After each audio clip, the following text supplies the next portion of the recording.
दोस्तों नमस्कार। हिंदी की बिंदी चैनल पर मैं डॉक्टर प्रदीप प्रसन्न आप सबका स्वागत करता हूं। आइए आज कुछ नई बातें सीखते हैं।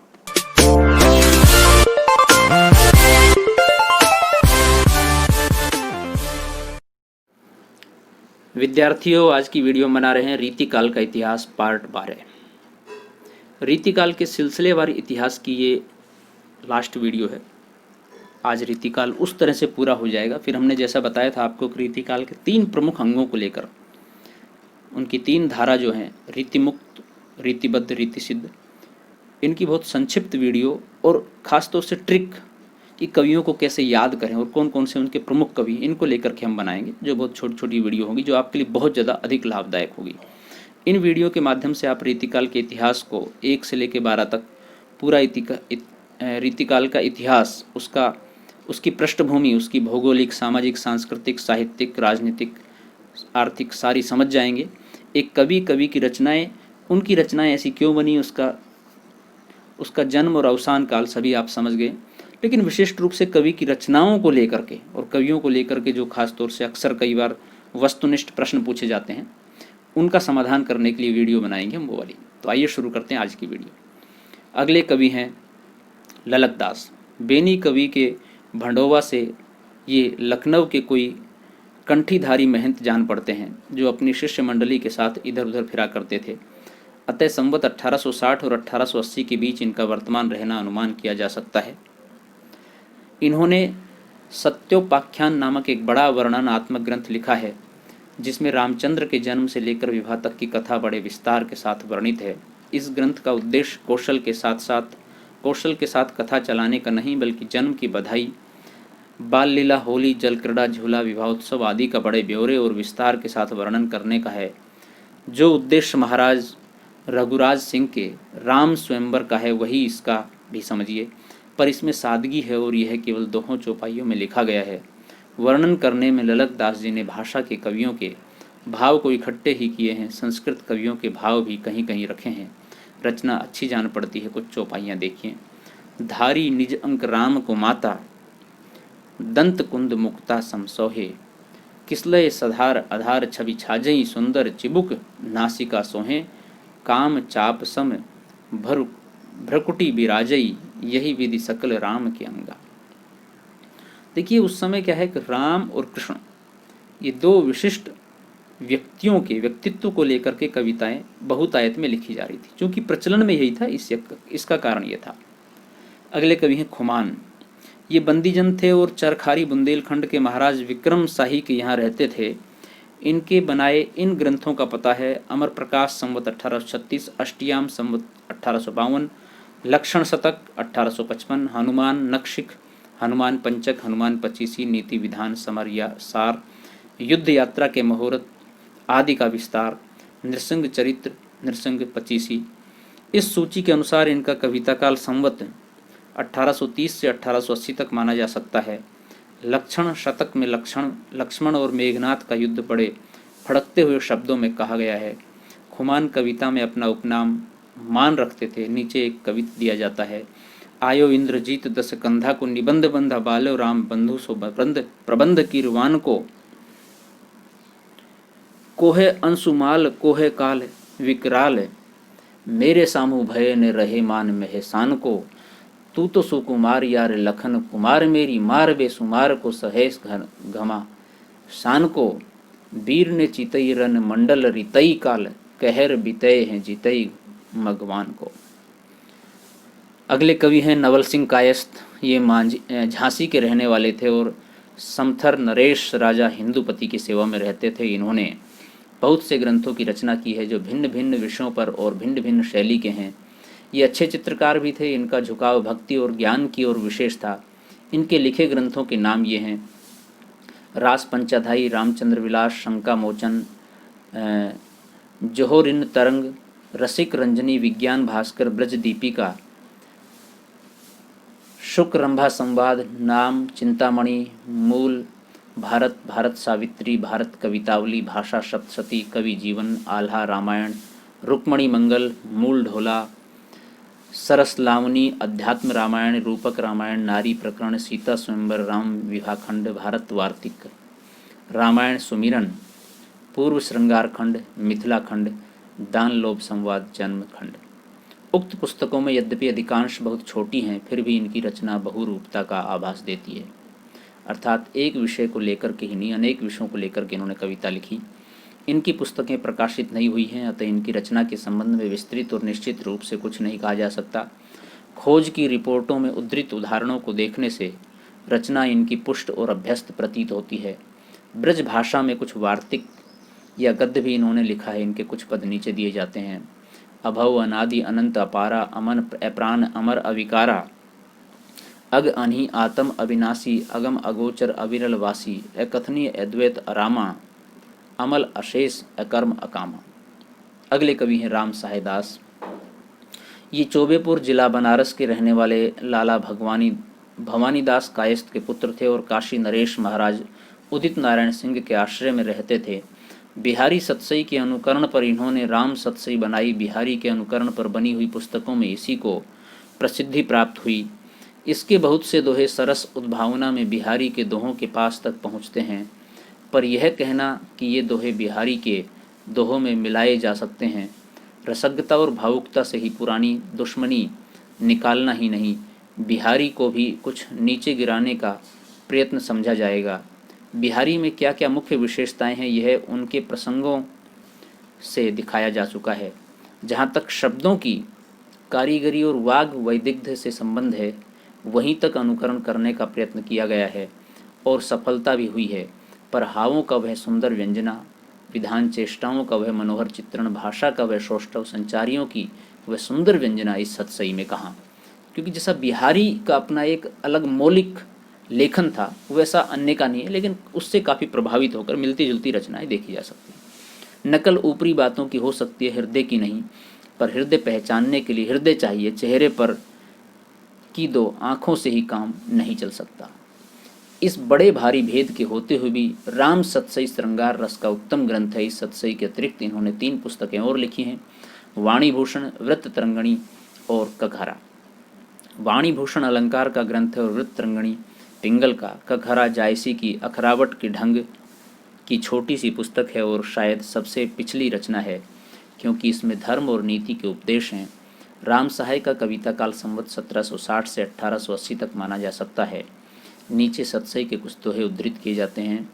गड़े नुकीले लाल के नयन रहे दिन रैनी, तब नाजुक ठोड़ी ने क्यों गाढ़ परई मृद बैनी, भटक ने झटपट चटक के अटक सुनत के संग, लटक पीत पटकी निपट हटकती कटक अनंग। देखिए कैसा प्रयोग है, सहज प्रयोग नहीं है, इसके लिए काफ़ी परिश्रम करना पड़ता है। चंद्रशेखर अगले कवि, ये वाजपेयी थे। इनका जन्म संवत 1855 में मुअज्जमाबाद जिला फतेहपुर में हुआ था। इनके पिता मनीराम जी अच्छे कवि थे। ये कुछ दिनों तक दरभंगे की ओर, फिर 6 वर्ष तक जोधपुर नरेश महाराज मानसिंह के यहाँ रहे। अंत में ये पटियाला नरेश महाराज कर्म सिंह के यहाँ गए और जीवन भर पटियाला में ही रहे। इनका देहांत संवत 1932 में हुआ। अतः ये महाराज नरेंद्र सिंह के समय तक वर्तमान थे और उन्हीं के आदेश से इन्होंने अपना प्रसिद्ध वीर काव्य हमीर हठ बनाया। इसके अतिरिक्त इनके रचे ग्रंथों के नाम ये हैं: विवेक विलास, रसिक विनोद, हरि भक्ति विलास, नक्षिक वृंदावन शतक, ग्रह पंचाशिका, ताज कज्जोतिस, माधवी वसंत। यद्यपि श्रृंगार की कविता करने में भी ये बहुत ही प्रवीण थे, पर इनकी कीर्ति को चिरकाल तक स्थिर रखने के लिए हमीर हठ ही पर्याप्त है। उत्साह के उमंग की व्यंजना जैसी चलती स्वाभाविक और जोरदार भाषा में इन्होंने की है, उस प्रकार से करने में बहुत ही कम कवि समर्थ हुए हैं। वीर रस के वर्णन में इस कवि ने बहुत ही सुंदर साहित्यिक विवेक का परिचय दिया है। सुदन आदि के समान शब्दों की तड़ातड़ और भड़ाभड़ के फेर में न पड़कर उग्रोत्साह व्यंजक उक्तियों का ही अधिक सहारा इस कवि ने लिया है, जो वीर रस की जान है। दरअसल वीर रस की कविता लिखने के लिए कोई तड़कते भड़कते भारी भरकम शब्दों का प्रयोग करके कविता को विशिष्ट नहीं बनाया जाता, या वीर रस की कविता नहीं बनती है। वीर रस की कविता के लिए जो भाव चाहिए, शब्द कोई भी वो भाव भरता है, उससे प्रभावित होना चाहिए, वो कविता का अंश है, मूल है। दूसरी बात ध्यान देने की यह है कि वर्णनों के अनावश्यक विस्तार को, जिसमें वस्तुओं की बड़ी लंबी चौड़ी सूची भरी जाती है, स्थान नहीं दिया गया है। सारांश यह है कि वीर रस वर्णन की श्रेष्ठ प्रणाली का अनुसरण चंद्रशेखर जी ने किया है। रही प्रसंग विधान की बात, इस विषय में कवि ने नई उद्भावनाएं न करके पूर्ववर्ती कवियों का ही सर्वथा अनुसरण किया है। एक रूपवती और निपुण स्त्री के साथ महिमा मंगोल का अलाउद्दीन के दरबार से भागना, अलाउद्दीन का उसे हमीर से वापस मांगना, हमीर का उसे अपनी शरण में लेने के कारण उपेक्षा पूर्वक इनकार करना, ये सब बातें जोधाराज क्या उसके पूर्ववर्ती अपभ्रंश कवियों की ही कल्पना है, जो वीर गाथा काल की रूढ़ी के अनुसार की गई हैं। वीर गाथा काल आदि काल को भी कहा जाता है। रामचंद्र शुक्ल जी ने कहा है, गढ़ के घेरे के समय गढ़पति की निश्चिंतता और निर्भीकता व्यंजित करने के लिए पुराने कवि गढ़ के भीतर नाच रंग का होना दिखाया करते थे। जायसी ने अपने पद्मावत में अलाउद्दीन के द्वारा चित्तौड़गढ़ के घेरे जाने पर राजा रतनसेन का गढ़ के भीतर नाच कराना और शत्रु के फेंके हुए तीर से नर्तकी के घायल होकर मरना वर्णित किया गया है। ठीक उसी प्रकार का वर्णन हमीरहट्ट में रखा गया है। ये चंद्रशेखर की अपनी उद्भावना नहीं, एक बंधी हुई परिपाटी का अनुसरण है। नर्तकी के मारे जाने पर हमीर देव का यह कह उठना कि हठ करी मंड्यो युद्ध वृथा ही, केवल उनके तात्कालिक शोक के आधिक्य की व्यंजना मात्र करता है। उसे करुण प्रलाप मात्र समझना चाहिए। इसी दृष्टि से इस प्रकरण के करुण प्रलाप राम ऐसे सत्यसंध और वीरव्रती नायकों से ही कराए गए हैं। इनके द्वारा उनके चरित्र में कुछ भी लांछन लगता हुआ नहीं माना जा सकता। एक त्रुटि हमीरहट्ट की अवश्य खटकती है। सब अच्छे कवियों ने प्रतिनायक के प्रताप और पराक्रम की प्रशंसा द्वारा उससे भिड़ने वाले या उसे जीतने वाले नायक के प्रताप और पराक्रम की व्यंजना की है। राम का प्रतिनायक रावण कैसा था? इंद्र, मरुत, यम, सूर्य आदि सब देवताओं से सेवा लेने वाला, पर हमीरहट्ट में अलाउद्दीन एक चूहिया के कोने में दौड़ने से डर के मारे उछल भागता है और पुकार मचाता है। चंद्रशेखर का साहित्यिक भाषा पर बड़ा भारी अधिकार था। अनुप्रास की योजना प्रचुर होने पर भी भद्दी कहीं नहीं हुई, सर्वत्र रस में सहायक ही हुई है। कहने का तात्पर्य यह है कि जब तक किसी, जैसे फिल्म देखते हैं आप, तो एक फिल्म का जो हीरो है, नायक है, वो बड़ा बलशाली होता है, लेकिन उसका खलनायक भी उतना ही बड़ा बलशाली होता है। अंत में विजय नायक की होती है, लेकिन खलनायक डटकर उसका मुकाबला करता है। खलनायक को बहुत कमजोर यदि दिखा दिया गया तो फिर नायक का महत्व, नायक की ताकत, नायक के गुण अपने आप कम हो जाते हैं। अतः खलनायक को भी बलशाली, ताकतवर, मजबूत दिखाना आवश्यक है। युद्ध, मृग्या आदि के वर्णन तथा संवाद आदि सब बड़ी मर्मज्ञता से रखे गए हैं। जिस रस का वर्णन है, ठीक उसके अनुकूल पद विन्यास है। जहाँ श्रृंगार का प्रसंग है, वहाँ यही प्रतीत होता है कि किसी सर्वश्रेष्ठ श्रृंगारी कवि को रचना पढ़ रहे हैं। तात्पर्य यह है कि हमीरहट्ट हिंदी साहित्य का एक रत्न है। तिरिया तेल हमीरहट्ट चढ़ई ने दूजी भार, वाक्य ऐसे ही ग्रंथ में शोभा देते हैं। आगे कविता के कुछ नमूने दिए जाते हैं। उदय भानु पश्चिम प्रत्यक्ष, दिन चंद प्रकाशई, उलटी गंग बरु बहे, काम रति प्रीति विनाशई। आलम नेवाज सिर ताज पात साहन के गाजते दराज को नजर तिहारी है, जाके डर डिगत अडोल गढ़ धारी थग मगत पहाड़ ओ डुलती महिसारी है। रंक जसो रहत ससकिंत सुरेश भयो, देश देश पति में आतंक अति भारी है। भारी गढ़ धारी सदा जंग की तैयारी, धाके माने न तिहारी, यह हमीरहट्ट धारी है। अगले कवि हैं बाबा दीनदयाल गिरी। ये गोसाई थे। इनका जन्म शुक्रवार वसंत पंचमी संवत 1859 में काशी के गाय घाट मोहल्ले में एक पाठक के कुल में हुआ था। जब ये 5 या 6 वर्ष के थे, तभी इनके माता पिता इन्हें महंत कुशागिरी को सौंप चल बसे। महंत कुशागिरी पंचक्रोशी के मार्ग में पड़ने वाले देहली विनायक स्थान के अधिकारी थे। काशी में महंत जी के और भी कई मठ थे। ये विशेषतः गाय घाट वाले मठ में रहा करते थे। जब महंत कुशागिरी के मरने पर बहुत सी जायदाद नीलाम हो गई, तब ये देहली विनायक के पास मठोली गांव वाले मठ में रहने लगे। बाबा जी संस्कृत और हिंदी दोनों के अच्छे विद्वान थे। बाबू गोपाल चंद्र गिरधर दास से इनका बड़ा स्नेह था। इनका परलोकवास संवत 1915 में हुआ। ये एक अत्यंत सहृदय और भावुक कवि थे। इनकी सी अन्योक्तियाँ हिंदी के और किसी कवि की नहीं हुई। यद्यपि इन अन्योक्तियों के भाव अधिकांश संस्कृत से लिए हुए हैं, पर भाषा शैली की सरसता और पद विन्यास की मनोहरता के विचार से वे स्वतंत्र काव्य के रूप में हैं। बाबा जी का भाषा पर बहुत ही अच्छा अधिकार था। इनकी सी परिष्कृत, स्वच्छ और सुव्यवस्थित भाषा बहुत थोड़े कवियों की है। दरअसल कवि की भाषा प्रांजल सरस होनी चाहिए, वो उसमें न तो ठहराव हो, न इतना तेज गति का भाव हो कि कुछ भी समझ में न आए, कुछ भी दिखाई न दे। तो ये मध्यम श्रेणी की सहज भाषा जो होती है वही आम जन में प्रसिद्ध होती है, वही आम जन उसे ग्रहण करके उसको प्रचारित करता है। और जितने भी कवि प्रसिद्ध हुए हैं या जिनकी उक्तियां आम जन को याद है, स्मृति में है, उसका यही सबसे बड़ा कारण है कि उनकी भाषा बहुत ही मधुर रही है, प्रांजल रही है, सहज रही है। उसे अनुसरण करने में, उसको समझने में, उसको व्यवहित करने में किसी प्रकार की अड़चन नहीं हुई है। कोई शब्दकोशों को लेकर के उसका अर्थ समझने के लिए लोग नहीं बैठे हैं। कहीं कहीं कुछ पूर्वीपन और अव्यवस्थित वाक्य मिलते हैं, पर बहुत कम।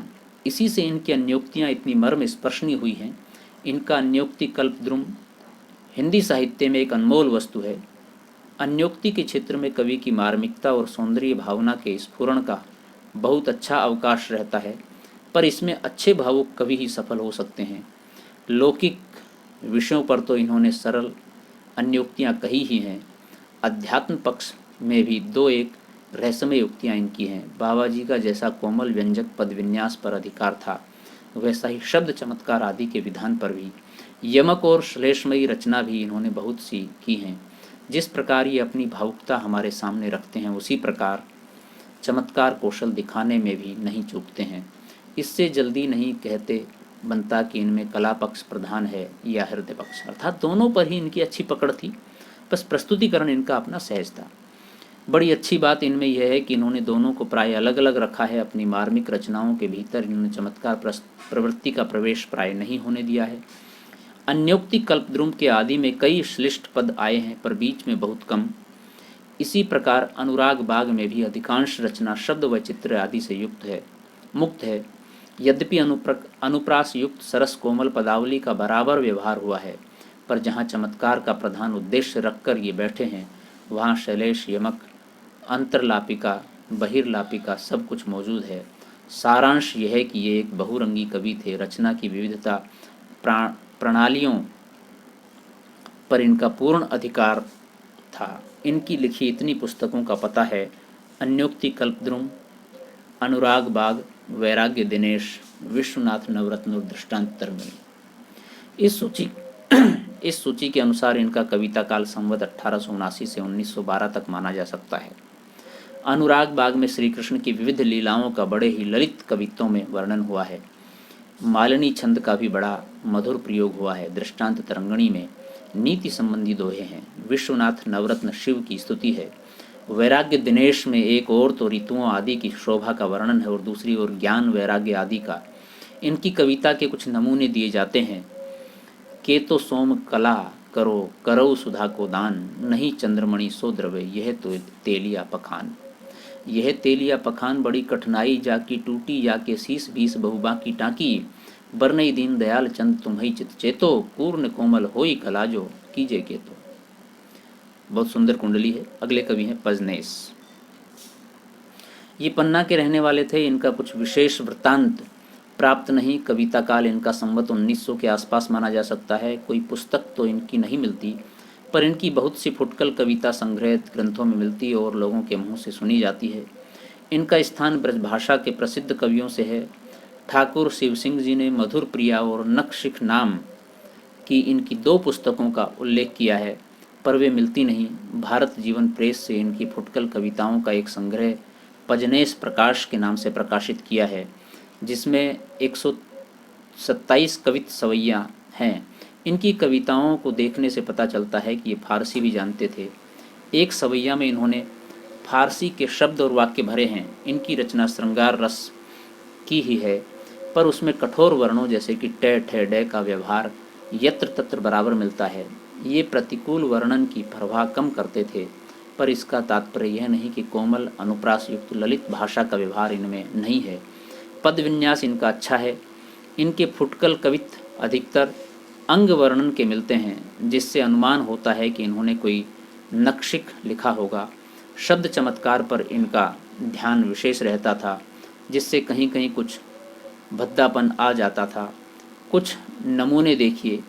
छहरई छबीली छटा छूटी छिति मंडल पर उमग उजेरो महा ओज उजबक्सी कवि पजनेश कंज मंजुल मुख के गात उपमाधिकाति कल कुंदन तबकी सी फैलई दीप दीप दीप्ति दीपती जाती। दीप मालिका की रही दीप्ति दबक्सी परत नताब लखी मुख महताब जब निकसी सिताब आफताब की भबक्सी। आफताब कहते हैं चंद्रमा को। अगले कवि हैं गिरधर दास। एक कवि गिरधर राय, एक गिरधर दास। ये भारतेंदु बाबू हरिश्चंद्र के पिता थे और ब्रज भाषा के बहुत ही प्रौढ़ कवि थे। इनका नाम तो बाबू गोपाल चंद्र था, पर कविता में अपना उपनाम ये गिरधर दास, गिरधार या गिरधरन रखते थे। भारतेंदु ने इनके संबंध में लिखा है कि जिन श्री गिरधर दास कवि रचे ग्रंथ 40। इनका जन्म पौष कृष्ण 15 संवत 1890 को हुआ। इनके पिता काले हर्षचंद जो काशी के एक बड़े प्रतिष्ठित रईस थे, उन्हें 11 वर्ष की अवस्था में ही छोड़कर परलोक सिधारे। इन्होंने अपने निज के परिश्रम से संस्कृत और हिंदी में बड़ी स्थिर योग्यता प्राप्त की और पुस्तकों का एक बहुत बड़ा अनमोल संग्रह किया। पुस्तकालय का नाम इन्होंने सरस्वती भवन रखा, जिसका मूल्य स्वर्गीय डॉक्टर राजेंद्र लाल मित्र 1 लाख रुपए तक दिलवाते थे। इनके यहाँ उस समय के विद्वानों और कवियों की मंडली बराबर जमी रहती थी और इनका समय अधिकतर काव्य चर्चा में ही जाता था। इनका परलोकवास संवत 1917 में हुआ।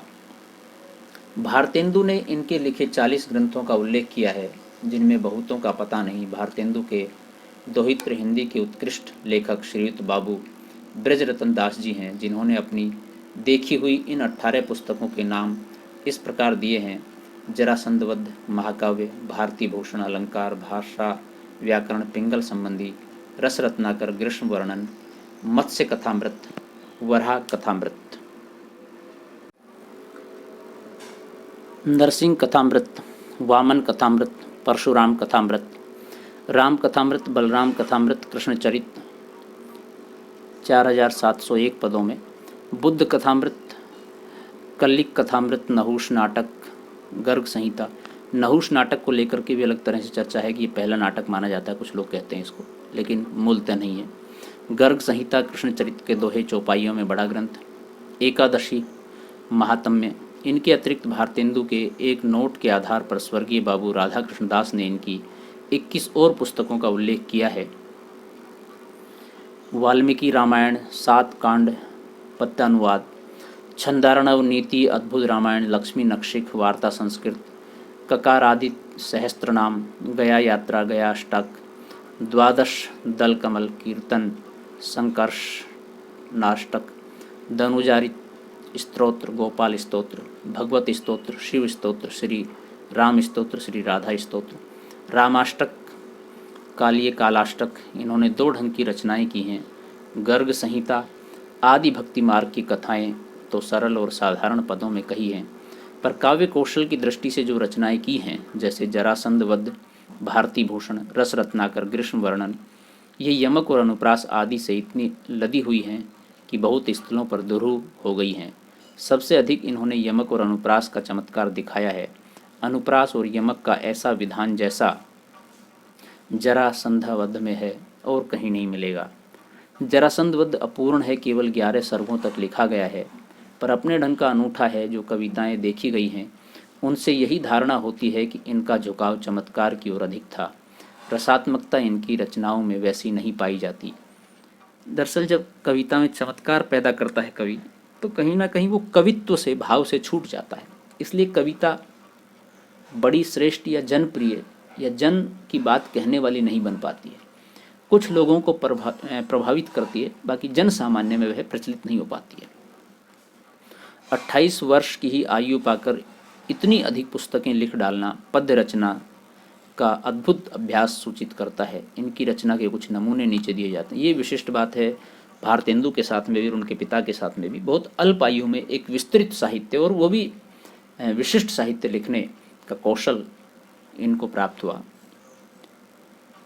चलो दरद जेही फरद रचो विधि मित्र दरद हर, सरद सरोरुहु बदन जाचकन बरद मरद बर, लसत सिंह सम दुरद नरद दिस दुरद अरद कर, निरखी होत अरिसरद हरद, समजरद कांति धार। कर करद करत बेपरद जब, गरद मिलत बपुगाज को, रन जुआ नरद वित निरप लसो करद, मगध महाराज को। अगले कवि हैं द्विज देव महाराज मानसिंह। ये अयोध्या के महाराज थे और बड़ी ही सरस कविता करते थे। ऋतुओं के वर्णन इनके बहुत ही मनोहर हैं। इनके भतीजे भुवनेश जी श्री त्रिलोकीनाथ जी, जिनसे अयोध्या नरेश ददुआ साहब से राज्य के लिए अदालत हुई थी, ने द्विजदेव जी की 2 पुस्तकें बताई हैं, श्रृंगार बत्तीसी और श्रृंगार लतिका। श्रृंगार लतिका के एक बहुत ही विशाल और सटीक संस्करण महारानी अयोध्या की ओर से हाल ही में प्रकाशित हुआ है। इसके टीकाकार हैं भूतपूर्व अयोध्या नरेश महाराज प्रताप नारायण सिंह। श्रृंगार बत्तीसी भी एक बार छपी थी। द्विजदेव के कवित्व काव्य प्रेमियों में वैसी ही प्रसिद्धि है जैसे पद्माकर के। ब्रज भाषा के श्रृंगारी कवियों की परंपरा में इन्हें अंतिम प्रसिद्ध कवि समझना चाहिए। जिस प्रकार लक्षण ग्रंथ लिखने वाले कवियों में पद्माकर अंतिम प्रसिद्ध कवि हैं, उसी प्रकार समूची श्रृंगार परंपरा में ये इनकी सी सरस और भावमयी फुटकल श्रृंगारी कविता फिर दुर्लभ हो गई। इनमें बड़ा भारी गुण है भाषा की स्वच्छता। अब देखिए, फुटकल यानी कि कोई महाकाव्य, कोई प्रबंध ग्रंथ नहीं लिखा, छोटी छोटी कविताएं लिखी, लेकिन प्रेम की, भाव की, श्रृंगार की ऐसी प्रस्फुटित ध्वनि उनमें पैदा होती है कि उनको सुनने में एक अलौकिक आनंद की अनुभूति होती है, अच्छा लगता है। ऐसी कविताएं इनकी भी रही। इनमें बड़ा भारी गुण है भाषा की स्वच्छता। अनुप्रास आदि चमत्कारों के लिए इन्होंने भाषा भद्दी कहीं नहीं होने दी है। ऋतु वर्णनों में इनके हृदय का उल्लास उमड़ पड़ता है। बहुत से कवियों के ऋतु वर्णन हृदय की सच्ची उमंग का पता नहीं देते, रस्म भी अदा करते जान पड़ते हैं, पर इनके चकोरों की चहक के भीतर इनके मन की चहक भी साफ झलकती है। एक ऋतु के उपरांत दूसरी ऋतु के आगमन पर इनका हृदय अगवानी के लिए मानो आप से आप आगे बढ़ता था। इनकी कविता के कुछ नमूने नीचे दिए जाते हैं। सुर ही के भार सुधो सबद सुकीरण के मंदिरन त्यागी अरि अनंत कहूने गोन, द्विज देव त्यों ही मधु भारण अपारण सो नेक झुकी झुमी रहे मोगरे मरुए दोन, खोली इन नैनन निहारो तो निहारो कहा, सुषमा अभूत छाए रही प्रति भौन भौन, चांदनी के भारण दिखात अन्य सोचंद, गंदा ही के भारण बहत मंद मंदपौन, बोली हारे कोकिल बुलाए हारे केकीगन, सिखई हारी सखी सब जुगती नई नई, द्विज देव किसो लाज बैरिन कुसुंग, इन अंगन हूँ आपने अनीति इतनी ठई, हाय इन कुंजन ते पलटी पधारे श्याम देखन न पाई वह मूर्ति सुधामही, आवन समय में दुख दाहिनी भईरी लाज, चलत समय में चल पलन दगा दई। तो विद्यार्थियों, ये थी आज की वीडियो रीतिकाल पार्ट 12। और इस तरह से रीतिकाल के इतिहास को लेकर के ये वीडियो का सिलसिला यहाँ पर पूर्ण होता है। 12 वीडियो काफ़ी लंबी वीडियो चली, लेकिन रीतिकाल को इस तरह से पूरे विस्तार से आपको यूट्यूब पर कहीं पर भी समझने के लिए नहीं मिलेंगे, वीडियो के माध्यम से नहीं मिलेंगे। हम यदि कक्षाओं में इसे पढ़ाते तो निश्चित रूप से इतना ही समय लगता, और कई बार हो सकता है इससे भी कम समय लगाते, क्योंकि कारण क्या है, यहाँ हर चीज़ हमने लिख करके स्पष्ट की है, आपको बताई है, और उसे मैंने स्पष्ट करने के लिए बोला नहीं है, अर्थात मैंने स्पष्ट करने के लिए भी उसे लिख दिया गया है। मेरी अधिकतर वीडियो इसलिए मैं लिखता हूँ ताकि आप उस लिखे हुए को आपके पास आसानी से समझ सकें, जान सके। उस चीज़ को विश्लेषित करने की बहुत कम गुंजाइश रहती है, फिर भी रहती है तो मैं उसे करता हूँ। और फिर भी आपके मन में कोई सवाल है उसे समझने की दृष्टि से, तो आप पूछ सकते हैं, कमेंट्स के माध्यम से हमसे बात कर सकते हैं, हम उसका समाधान करेंगे। वीडियो आपने पूरी देखी, इसके लिए आपका बहुत बहुत धन्यवाद। वीडियो आपकी अच्छी लगी होगी ऐसी आशा है, और अच्छी लगी हो तो उसे लाइक करें और कमेंट्स करके बताएं कैसी लगी, और यदि कोई सवाल है तो कमेंट्स करके बताएं। तो विद्यार्थियों, आप घर पर रहें, सुरक्षित रहें, अपने आप को सुरक्षित रखें, परिवार को सुरक्षित रखें। इस लॉकडाउन में जब कॉलेज खुलेंगे, यूनिवर्सिटियाँ खुलेंगी, तब आप आएँ, पढ़ें, अध्ययन करें। उससे पूर्व आप इन माध्यमों से, तकनीकी माध्यमों से लगातार अध्ययनरत रहें, रुचिकर पढ़ें, अच्छा पढ़ें, कम पढ़ें लेकिन बेहतर पढ़ें। शुक्रिया, नमस्कार।